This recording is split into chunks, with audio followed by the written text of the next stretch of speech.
Hello guys. ഇപ്പം മഴ ആയതുകൊണ്ട് വീട്ടിലൊന്നും സ്ഥലമില്ലാത്ത കണക്ക് രണ്ടുപേര് നമ്മളെ ബുദ്ധിമുട്ടിക്കാൻ ഇവിടെ വന്നിട്ടുണ്ട്. ഇന്നലെ വന്നതാട്ടാ. അപ്പോൾ അതാണ്ട് അവർക്ക് വൈകിട്ട് കടി, അവരെയൊക്കെ വീട്ടിൽ ഇതുണ്ട് പോലും. വൈകിട്ട് കടിയും ചായയും വേണമെന്ന്. അച്ഛനും അമ്മയും ഉറക്കമൊക്കെ എണീറ്റിരിക്കുന്നു. എന്തുവാ എങ്ങനെ കഷ്ടം കൊച്ചോളം മേടിച്ചേട്ടോ. ദോശ.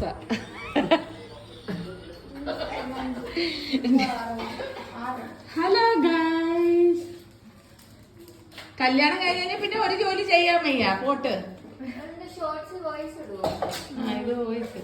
ഇവിടെ എന്തുവാ മുത്ത് കാപ്പി ഇടുന്നു, ഞങ്ങൾക്കൊക്കെ ചായ ഇട്ട് തന്ന്. അമ്മുക്കുട്ടി എന്തോ ചെയ്യുന്നു? ഒന്നും ചെയ്തില്ല. അമ്മുക്കുട്ടിയാ പോയി ഇതെല്ലാം മേടിച്ചോണ്ട് വന്ന കേട്ടാ. പൊരിപ്പൊക്കെ മുത്തും അമ്മും കൂടെ.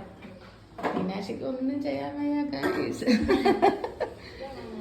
അപ്പൊ ഇത് തീരുന്നതിന് മുമ്പേ ഞാനും കൂടി ഇരിക്കട്ടെ. കൊച്ചോളം മുമ്പേ ഇരിക്കുന്നോണ്ട് എനിക്ക് ഒട്ടും വിശ്വാസമില്ല.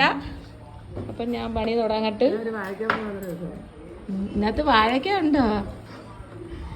ഇത് എവിടുത്തെ കടി? 5 രൂപ കടിയാന്നാ. അപ്പൊ ഇതെല്ലാം 5 രൂപ കടിയാട്ടോ. ഏതെടുത്താലും 5 രൂപ. ഇത് നിങ്ങള് സുപ്രീമിലല്ലേ തിന്നത്തോള്? ഇല്ലേ? അല്ല, ചിലര് ടൗണിൽ താമസിക്കുന്നവരൊക്കെ സുപ്രീമിലെ തിന്നത്തോളൂ. അങ്ങനെ വല്ലതും ഉണ്ടോ? എനിക്ക് തട്ടുകടയിലാണ് ഇഷ്ടം. ആണോ? നമുക്ക് അങ്ങനെ വലിയ അഹംഭാവം ഒന്നുമില്ല. അവർക്ക് ഒട്ടുമില്ല. പാവം എന്തോ കൊടുത്താലും പല്ല് ആവുമെങ്കിൽ അച്ഛൻ കഴിച്ചോളും. ഇപ്പം വാഴയ്ക്കപ്പം ഞാൻ കഴിക്കട്ടെ.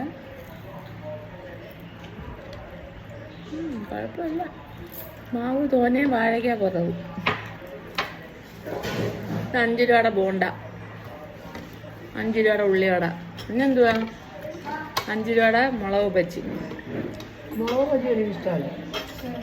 നല്ല തക്കാളി ചമ്മന്തി, എന്തോ ചമ്മന്തി. കുത്തു വന്ന് പണി തുടങ്ങി. ഉള്ളോ?